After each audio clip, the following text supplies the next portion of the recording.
So have you ever thought about trust? Like really deep down trust in a community? It's something we maybe take for granted or perhaps don't even think we have much of anymore. Exactly. Well, today we're doing a deep dive into a place that throws all our usual ideas about security right out the window. Uh-huh. Imagine a village where nobody locks their doors.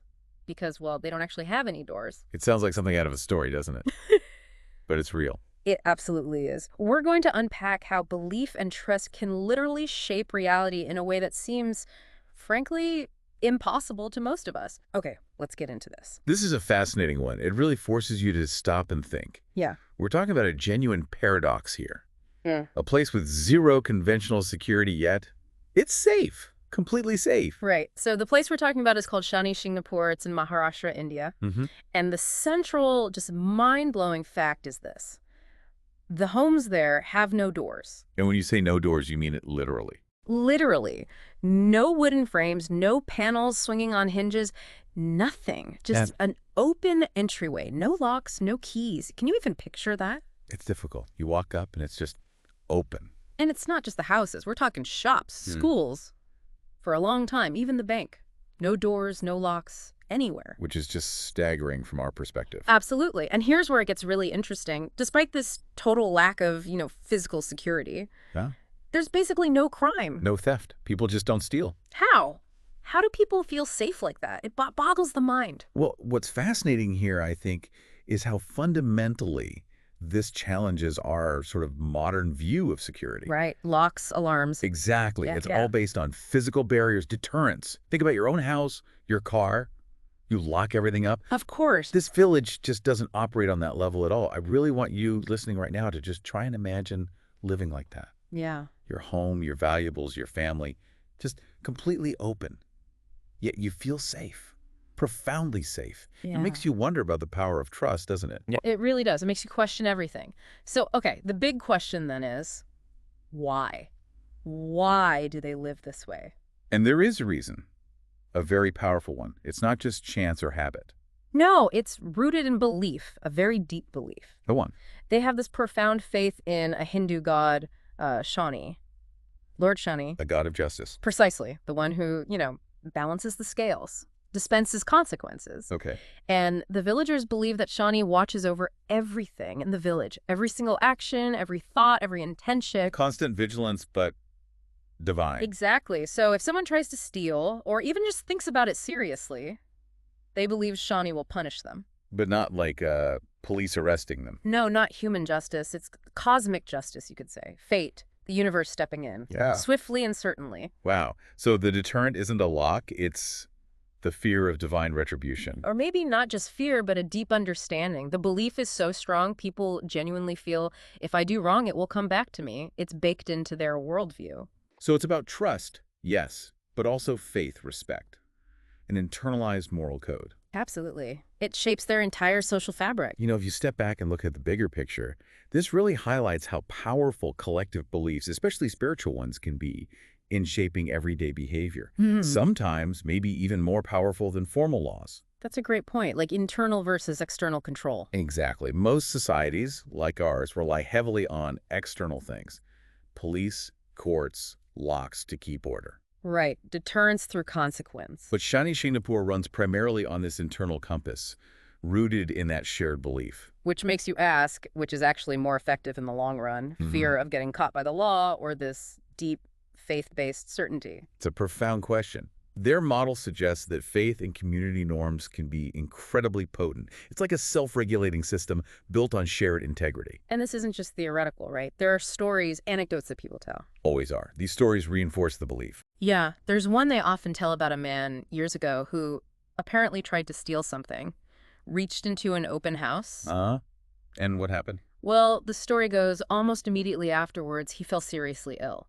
Or some versions say he just hit this unbelievable streak of bad luck, misfortunes piling up. Cause and effect in their eyes. Exactly. And apparently things only got better for him once he confessed what he'd tried to do and, sought forgiveness. So, coincidence. Or the belief system in action. That's the question, isn't it? But either way, the impact of the story is real. Oh, absolutely. Whether it's factually precise or a powerful legend, that story acts as a huge deterrent. It reinforces the rules, the values. It keeps the belief alive and strong. It's like social reinforcement through narrative. Very much so. It Right. becomes part of the collective understanding of how their world works. And it works even on outsiders, apparently. People hear these stories. Which leads to maybe the most striking example, the village bank. Ah, yes, the bank. For ages, even the bank, no front door, no locks. Just think about that. A bank. Open. It's almost impossible to wrap your head around the level of trust involved there. It really is a microcosm of the whole village, isn't it? Yeah. It says so much about their faith in Shani, yes, but also just their trust in each other. They didn't need vaults and guards in the same way. The deterrent was already there internally. But then things changed slightly with the bank, didn't they? Well, yes. Eventually, external regulations kind of forced the issue. Government rules saying, a bank needs a door. All right, bureaucracy meets ancient tradition. Precisely. So a door was eventually installed, but it was almost symbolic. Yeah, I heard the villagers were actually confused, maybe even a bit resistant at first. Like, why do we need this? Because it wasn't necessary for their system of security. So even now, that door, it's seen by many as just ceremonial, a nod to the outside world, but not really changing the core trust. That symbolic door is the perfect image, really. It captures that tension between formal external rules and these deeply, deeply ingrained cultural beliefs and practices. The physical barrier is there, but the real security, it's invisible. It's the belief. It just highlights how powerful those shared values can be. Yeah. It makes you wonder, doesn't it, about our own reliance on physical security. What if trust was our main line of defense? So let's pivot to that. What does all this mean for us, for people listening, living in, very different societies? What are the takeaways? Well, first, clearly, trust can be incredibly powerful, maybe even more powerful than locks when it's rooted in something shared and deeply felt. A different kind of security system. Yeah.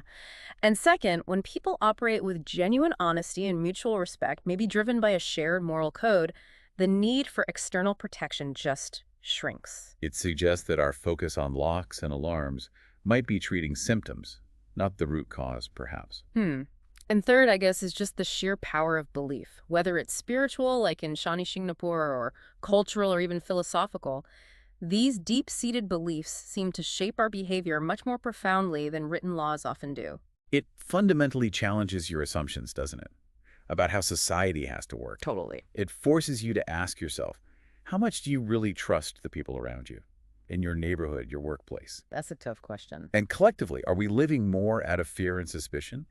Or could we lean more towards, faith in each other, mutual reliance? Shani Shingnapur isn't necessarily saying their way is the only way, or even perfect, but it shows a radically different model is possible. Exactly. A different way of organizing human life, built on principles we maybe don't prioritize enough. It has its own kind of beauty, its own functionality, built on that shared understanding. It really invites us to look critically at our own societies, our own values. What are the foundations of our security? Is it just the locks, or is it something deeper?